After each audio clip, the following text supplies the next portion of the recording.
नमस्कार बच्चों, हिंदी कक्षा में आपका स्वागत है। बच्चों, आज हम छायावाद के प्रमुख कवि सूर्यकांत त्रिपाठी निराला द्वारा लिखित कविता अट नहीं रही है पढ़ेंगे व समझेंगे। अट नहीं रही है कविता फागुन की मादकता को प्रकट करती है।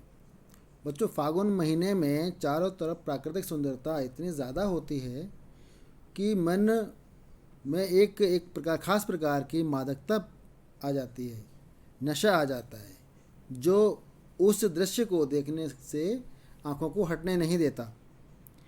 कवि फागुन की सर्वव्यापक सुंदरता को अनेक संदर्भों में देखता है, क्योंकि ये सुंदरता होती सर्वव्यापक होती, हर तरफ होती है और कई संदर्भ हैं उसके। जब मन प्रसन्न हो तो हर तरफ फागुन का ही सौंदर्य और उल्लास दिखाई देता है, और जब हमारा मन खुश होता है तो हर तरफ फागुन की भांति सौंदर्य और उल्लास दिखाई देता है। सुंदर शब्दों के चयन एवं लय ने कविता को भी फागुन की ही तरह सुंदर एवं ललित बना दिया है। तो पढ़ते हैं कविता अट नहीं रही है। अट नहीं रही है। अट नहीं रही है आभा फागुन की तन सट नहीं रही है। कहीं सांस लेते हो घर घर भर देते हो, उड़ने को नभ में तुम पर पर कर देते हो। आँख हटाता हूँ तो हट नहीं रही है। पत्तों से लदी डाल कहीं हरी कहीं लाल, कहीं पड़ी है और में मंद गंध पुष्पमाल। पाट पाट शोभाश्री पट नहीं रही है। अट नहीं रही है आभा फागुन की तन सट नहीं रही है। अट नहीं रही है आभा फागुन की तन सट नहीं रही है। बच्चों, अटना का मतलब होता है समाना। बच्चों, फागुन मास में जो सौंदर्य होता है, प्राकृतिक सौंदर्य इतना ज़्यादा होता है कि वह उसमें समाता नहीं है। वो ऐसे लगता है कि वो चारों तरफ बिखरा हुआ पड़ा है, उसको समाना संभव नहीं है। तो उसी बात का जिक्र यहाँ पर किया गया है। कहीं सांस लेते हो घर घर भर देते हो। बच्चों, यहाँ सांस लेने का मतलब है सुगंधित पवन का चलना, हवा का चलना। और जब सुगंधित पवन चलती है तो घर घर भर देते हो, सारा वातावरण सुगंधित हो जाता है।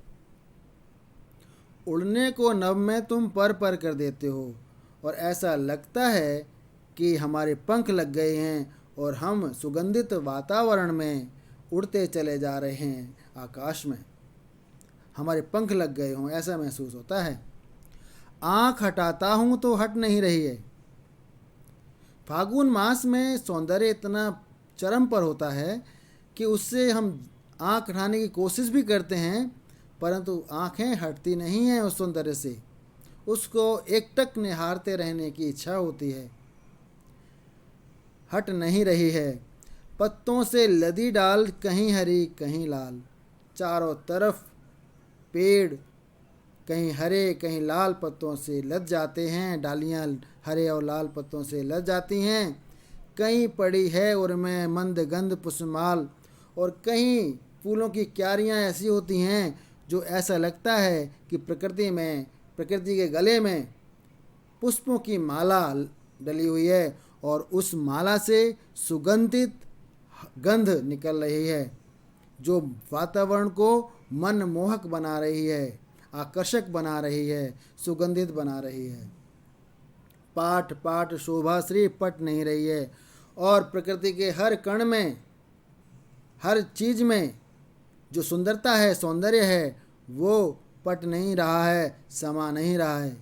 कवि ने इस कविता में फागुन मास के सौंदर्य की चरम स्थिति को व्यक्त किया है, जो हमें अपनी तरफ इतना आकर्षित करती है कि हमारी निगाह प्राकृतिक दृश्य को देखने से हटती नहीं है, मन भरता नहीं है। इतनी सौंदर्य उसका ज़्यादा होता है।